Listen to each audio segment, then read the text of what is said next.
Bahkan hal-hal yang simpel, Kak. Misalkan ada teman-teman nih, ada teman volunteers kita bilang kamu tuh cantik sekali hari ini. Kata-kata bentuk seperti itu mereka belum pernah dengar karena papanya atau mamanya atau orang tuanya kasar, mukul di rumah. Saya beberapa kali yang kita temuin, Kak, aku sedih karena orang tua aku bilang aku sorry bodoh, bilang aku nggak anak nggak layak, anak yang mereka mungkin beberapa backgroundnya anak yang dilahirkan ya mungkin nggak sengaja, mungkin menurut mereka. Kita bilang kamu tuh punya masa depan, kamu tuh punya mimpi, kamu tuh pinter, kamu tuh cantik. Jadi buat yang simple-simple kayak afirmasi yang seperti itu buat mereka tuh sesuatu banget. Betul. Karena mereka nggak pernah dengar di rumah. Betul, mereka nggak pernah dengar di rumah. Wow.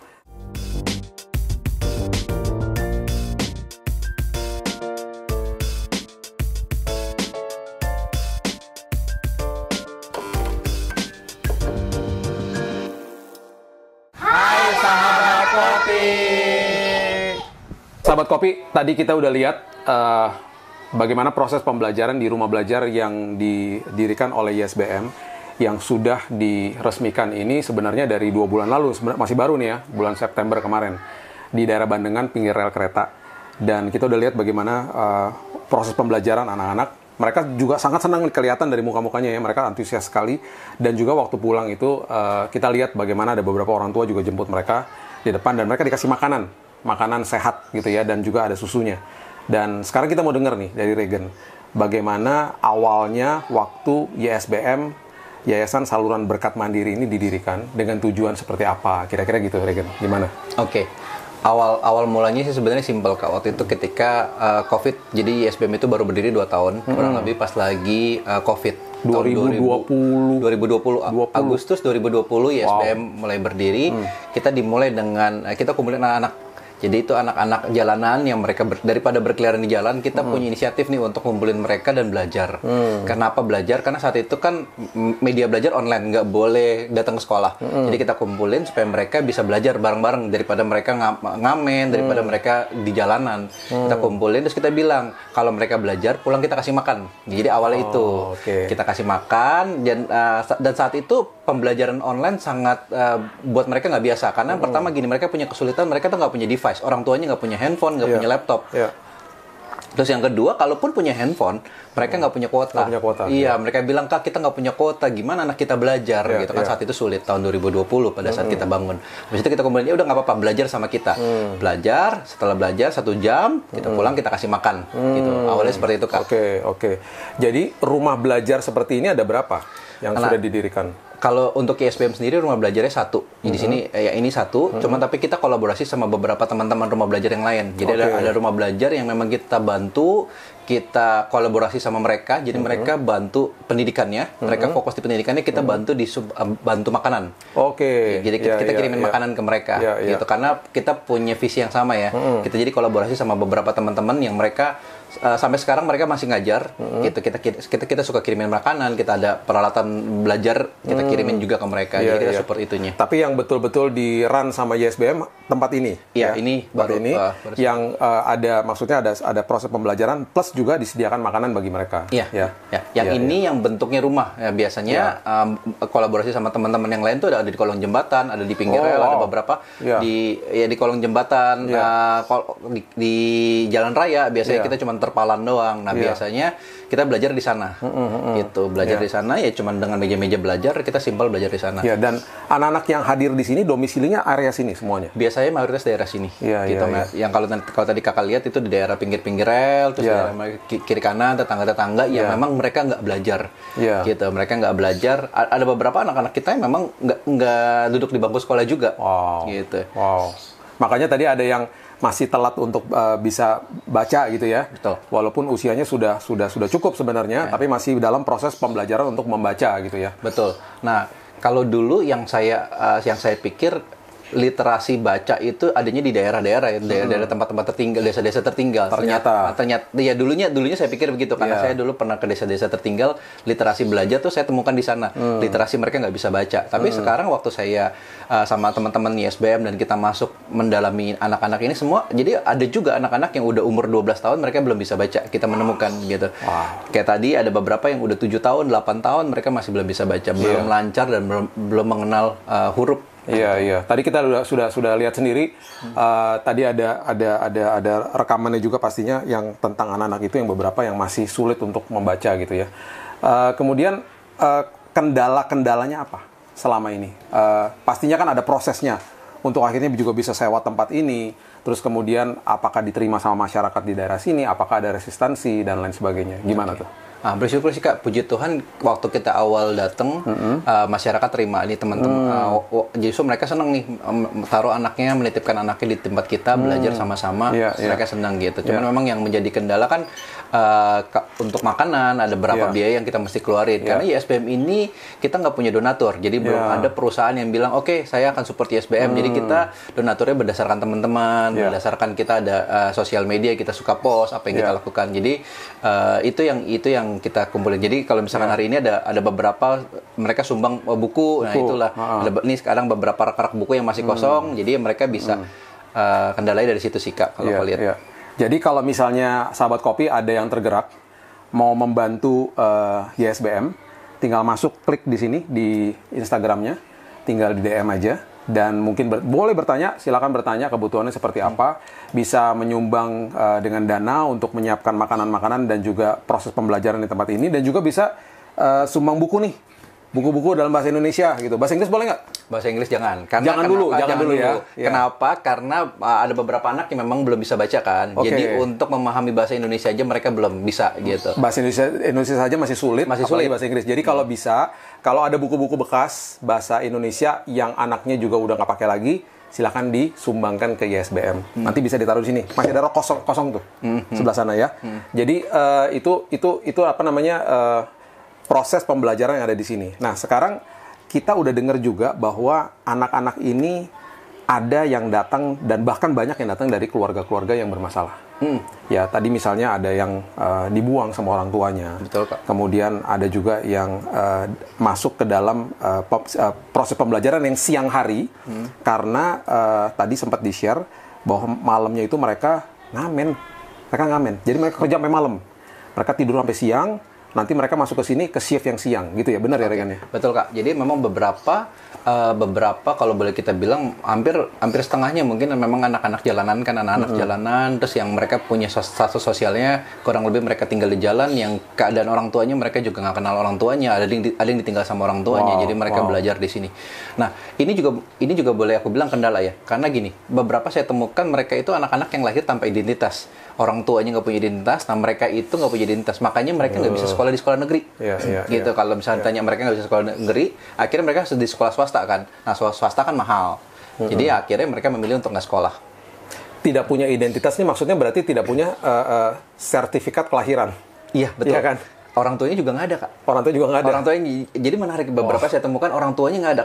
Padahal penting ya, kalau mereka itu punya identitas, mereka bisa daftar BPJS kan ya, mereka bisa kesehatan gratis. Nah mereka orang tuanya juga nggak ada, gitu. Biasanya ini ada orang yang status yang saya suka temui adalah orang mamanya dinikahkan siri sama orang, lalu orang ini pergi lagi kabur, jadi ditinggalin gitu aja. Jadi ini sekarang anak dia lahir bersama dengan ibunya, nggak punya identitas, pernikahannya juga nggak terdaftar. Orang tuanya juga nggak ada identitas gitu. Dan mereka karena mereka tinggalnya sebenarnya kalau misalkan tadi kakak lihat, mereka tuh tinggal di tanah sengketa sebenarnya. Jadi kebanyakan tanah sengketa. Iya, karena sebenarnya kan nggak boleh. Kalau misalkan peraturan pemerintah, Pemda nggak boleh di pinggir rel itu ada pemukiman. Jadi pemukiman mereka sebenarnya mereka tinggal di lahan yang sebenarnya nggak seharusnya. Jadi bisa kapan saja digusur dong. Betul.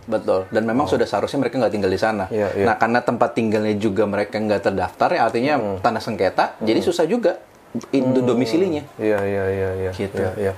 Boleh tahu nggak semua yang terlibat di ISBM ini dapat gaji nggak sih?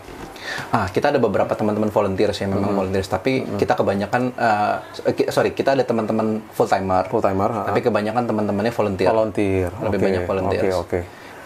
Jadi luar biasa, tadi kita udah ketemu sama beberapa teman-teman pengajar juga di sini, dan ada beberapa juga yang bahkan tinggal di tempat ini, di rumah ini untuk sekalian siap-siap karena ini proses pembelajaran setiap hari ya, Regan ya, di sini. Betul, setiap hari Kak. Senin doang libur. Jadi Selasa sampai dengan hari Minggu kita ada kegiatan belajar di sini. Sampai hari Minggu juga ada? Sampai hari Minggu ada. Wow. Nah, hari Minggu biasanya kita pakai untuk kunjungan ke orang tua. Karena kan orang tuanya biasanya ada di rumah. Jadi kita kunjungan ke orang tua.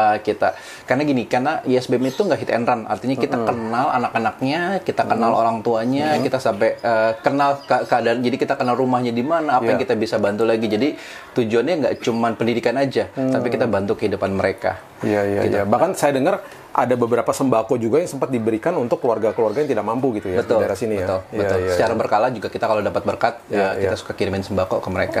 Jadi mereka nggak ada beras di rumah, ya kita kirimin beras. Jadi sumbangan-sumbangan yang sahabat kopi berikan untuk ISBM, salah satunya juga akan disalurkan sebagai sembako untuk area di tempat ini, di mana nanti akhirnya tempat ini menjadi pilar, menjadi berkat bagi komunitas yang ada di sini. Jadi itu kira-kira yang terjadi di dalam proses pembelajaran setiap hari di tempat ini. Nah, kalau misalnya tadi dikatakan ada 5 slot untuk pembelajaran yang setiap slotnya itu 1 jam, ya kan? Nah, itu setiap slot itu anak-anak itu selalu sudah terdaftar di dalam jam-jam itu. Mereka nggak pernah ganti-ganti kan ya? Nah, enggak. Jadi biasanya udah satu kelas gitu ya? Iya, biasanya satu. Jadi mereka kenapa mereka memilih slot itu karena memang bisanya jam segitu. Iya. Dan tadi kita sempat jemput bahkan ya, beberapa anak-anak yang kita jemput, ada yang nggak mau sama orang tuanya, ada yang mau juga dibawa sama Regan gitu ya. Itu bagi saya mengharukan sih. Maksudnya sesuatu yang sangat-sangat luar biasa yang terjadi di area sini. Bagaimana ISBM masuk ke tempat ini dan jadi berkat bagi komunitas di tempat ini. Kita lihat sendiri tadi perjalanan kita dari pinggir rel kereta sampai kita masuk ke tempat ini, dan kondisi di tempat ini, dan juga kondisi anak-anak yang ada di tempat ini. Jadi ini sesuatu yang sangat luar biasa yang terjadi. Impian ke depannya apa, Regan? Setelah ini sudah dibangun ya, bulan September kemarin. Mimpi berikutnya apa? Buat ISBM atau buat anak-anak? Buat ISBM dan juga buat anak-anak. Sebenarnya mimpiku adalah ini sebenarnya cerita sedikit mengenai kenapa ISBM melakukan ini atau kenapa saya melakukan semua ini. Saya pernah merasakan hidup seperti anak-anak jalanan itu. Jadi saya punya background. Regan pernah di posisi mereka? Iya, saya pernah di posisi mereka ketika seumur mereka, saya pernah ada di posisi mereka. Dan saya itu hidup berdasarkan kasih karunia banyak orang yang membantu kehidupan saya. Gitu. Nah, di saat ini ketika saya tuh kayak Tuhan ingetin untuk saya bisa bantu-bantu mereka. Nah, impian saya adalah gini, saya ngelihat anak-anak ini seperti saya ngelihat saya dulu gitu. Jadi impian saya adalah anak-anak ini punya masa depan yang lebih baik, punya kehidupan yang lebih baik. Karena mereka itu kalau mereka tinggal di dalam lingkungan yang ini ya, mereka nggak punya kehidupan atau mereka nggak bisa lihat kehidupan yang lain, mereka akan terus di sana gitu. Kan terbukti beberapa saya temuin kenapa tinggal di sini, karena ada kakeknya, ada ibunya, ada anaknya. Iya nih, saya udah lama di sini gitu. Terus anak saya juga sekarang di sini, sekarang cucunya tinggal di sini. Nah, itu yang nggak mau gitu kan. Saya bilangin sama teman-teman juga, buat mereka lahir dalam keadaan miskin itu urusan Tuhan ya. Kita nggak pernah bisa memilih lahir di keluarga mana. Tapi mati dalam keadaan tetap miskin itu adalah pilihan di tangannya mereka. Gitu. Tujuan mimpiku adalah supaya mereka punya kehidupan lebih baik, punya masa depan yang lebih baik. Jadi dari sini kita bawa mereka untuk punya harapan, punya mimpi, punya masa depan yang lebih baik. Dan kita juga udah dengar beberapa dari anak-anak ini bahkan orang tuanya ada di penjara. Karena memang di daerah sini ada beberapa juga yang pengedar istilahnya ya, pengedar narkoba dan lain sebagainya. Dan mereka bukan sekedar tadi dikatakan tidak memiliki identitas secara sertifikat kelahiran saja, tetapi identitas yang harusnya mereka terima dari seorang bapak dalam hidupnya mereka itu pun kehilangan ya. Jadi Regan nih jadi bapak banyak anak-anak nih di sini nih. Sebenarnya bukan cuma saya, Kak. Jadi kalau bilang ISBM itu ada dari semua doa dan keringat teman-teman semua. Ada teman-teman volunteer, ada teman-teman full time yang membantu ISBM. Jadi ISBM ini bukan tentang Regan, ini tentang Tuhan. Menurutku ini tentang Tuhan. Dan ada orang-orang yang memang dikirimkan punya hati buat ini. Kalau misalnya tadi kita lihat ada Kak Rosa, ada Kak Maria, ada Kak Caca, ada Kak Tobias. Banyak ada teman-teman yang memang mereka didikasikan untuk di sini. Visinya sama. Jadi visinya sama untuk membangun kehidupan mereka lebih baik. Dan mereka jadi figur. Betul tadi Kakak bilang. Mereka itu nggak pernah punya figur. Jadi saya lihat nih, mereka tuh kalau kita datang, mereka matanya berbinar-binar dan mereka senang gitu. Iya, tadi kelihatan kok ya. Iya, kelihatan. mereka lihat kayak ada satu, wah ini kakak ini gitu. Kenapa kita melakukan ini? Semua teman-teman volunteer, semua teman-teman full time kita bilang karena kita sudah menerima kasih itu. Kita sudah menerima kasih itu dan ya ini udah saatnya kasih itu tercurah dalam setiap kita untuk kita membagikan kasih itu. Siapa kasih itu ya kita kenal sebagai satu pribadi. Nah itu kasih itu yang mereka mulai terima. Gitu. Mulai dari situ sih. Dan tadi setelah selesai proses pembelajaran juga semuanya berdoa sama-sama sesuai dengan kepercayaan masing-masing dan mereka diajarkan untuk lakukan itu dan kemudian baru mereka dikasih makan dan mereka pulang tadinya. Betul. Nah, jadi YSBM ini membawa kekristenan bukan sebagai agama. Betul, memang setiap orang yang terlibat adalah Kristen, tapi kita membawa kekristenan itu sebagai value. Jadi kita bawa, jadi kita nggak ngajarkan agama. Siapapun di sini bisa masuk, siapapun di sini bisa belajar. Apapun agamanya, apapun rasnya, apapun sukunya, selama mereka bisa kita bantu. Yang menyamakan mereka adalah status sosialnya. Status sosialnya adalah orang-orang yang nggak mampu hidup di pinggir rel. Nah, tapi kita ajarkan mereka value-value kekristenan. Value-nya kan value tuh, kayak misalkan kamu ini pemimpin, kamu ini kepala bukan ekor. Kamu akan jadi besar gitu. Itu kan itulah value yang kita ajarkan ke mereka supaya mereka punya harapan dalam hidupnya mereka. Itu yang kita ajarin. Nah, kita ajarkan itu sebagai value. Nah, mereka pulang membawa value itu. Ada kemungkinan besar mereka tidak pernah dengar itu di rumah mereka. Betul. Bahkan hal-hal yang simple, Kak. Misalkan ada teman-teman nih, ada teman volunteer kita bilang kamu tuh cantik sekali hari ini. Kata-kata bentuk seperti itu mereka belum pernah dengar karena papanya atau mamanya atau orang tuanya kasar, mukul di rumah. Saya beberapa kali yang kita temuin, Kak, aku sedih karena orang tua aku bilang aku sorry bodoh, bilang aku nggak anak nggak layak, anak yang mereka mungkin beberapa backgroundnya anak yang dilahirkan ya mungkin nggak sengaja. Mungkin menurut mereka, kita bilang kamu tuh punya masa depan, kamu tuh punya mimpi, kamu tuh pinter, kamu tuh cantik. Jadi buat yang simple kayak afirmasi yang seperti itu buat mereka tuh sesuatu banget. Betul. Karena mereka nggak pernah dengar di rumah. Betul, mereka nggak pernah dengar di rumah. Wow. Tadi dikatakan sama Regan, anak-anak itu senang banget pas dijemput ketemu Regan gitu ya, ngelihat seperti berbinar-binar. Kita udah lihat sendiri tadi mata-mata mereka. Kecuali pas ketemu gue tadi, ada yang ketakutan, ada yang nangis. Di bawah ada yang nangis ngeliat gue. Serem kali ya, dipikir Mike Tyson. Oke, Regan, gue diberkati banget. Dan teman-teman yang hadir di sini juga, teman-teman tadi juga pasti diberkati banget. Dan yang menonton juga pasti diberkati dengan keberadaan YSBM di kota Jakarta ini. Membantu anak-anak jalanan.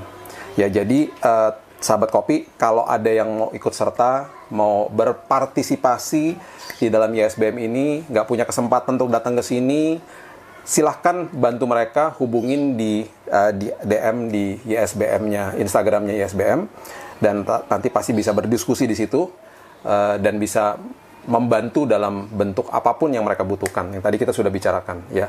Harapannya Regan nih ke depan sebelum kita akhiri dan kita akan lihat lagi bagaimana proses pembelajaran di bawah untuk ke depannya dan juga pesan-pesan bagi yang menonton. Oke. Apa ya, Kak? Jadi kalau menurutku pesannya adalah ya ini nggak harus di YSBM. Kalau aku bilang kan karena kita sudah menerima kasih itu dan kasih itu harusnya tercurah dalam setiap kita gitu dan nggak harus di YSBM dan nggak harus di Bandengan kalau boleh bilang. Ya kita bisa mulai dengan membagi berkat, berbagi kasih buat di lingkungan sekitar. Sebenarnya kan mulai dari situ. Nah, ketika kita menerima kasih itu sudah selayaknya ya. Kan kalau misalkan Kristen kan salib ya, hubungan kita vertikal sama Tuhan, habis itu ini adalah hubungan secara horizontal. Ketika kita, Kak Billy suka bilang, ibadah itu nggak cukup hari Minggu aja. Ketika kita keluar dari gedung gereja, itu adalah ibadahmu sejati. Suka atau tidak suka, saya percaya gini, suka atau tidak suka, hidup kita adalah khotbah yang terbuka. Suka atau tidak suka adalah orang melihat kita, orang kenal Tuhan dari kelakuan anak-anak Allah. Artinya, ya dari kita. Begitu kita keluar dari gereja, begitu kita keluar dari tempat ini ya, menurut saya, sekali lagi nggak harus di SBM dan nggak harus di Bandengan. Berbagi sekitar di lingkungan kita, di mana Tuhan tempatkan dirimu, ya disitulah engkau harus jadi berkat. Kan jangan adu terang. Jangan adu terang. Kalau garam ya harus menggarami, jangan adu terang cuma di gereja, tapi jadi teranglah di tempat yang gelap. Gitu, wow. Thank you banget Regan. Gua diberkati banget dan pengalaman yang tidak akan pernah terlupakan. Sahabat kopi, sebelum kita akhiri, kita seruput dulu kopinya. Oh iya. Seruput dulu. Enak banget nih kopinya. Kopi Bandengan. Jadi, sahabat kopi, jangan lupa tag dan kemudian subscribe, follow Instagram, TikTok, dan juga YouTube daripada Billy's Coffee Table, dan juga like dan share kepada teman-teman, khususnya video ini, supaya banyak orang diedukasi dan mengerti bahwa ada kebutuhan yang luar biasa di kota Jakarta ini. Dan sekali lagi, dari saya, dari Regan, dari YSBM, God bless you. Until next time.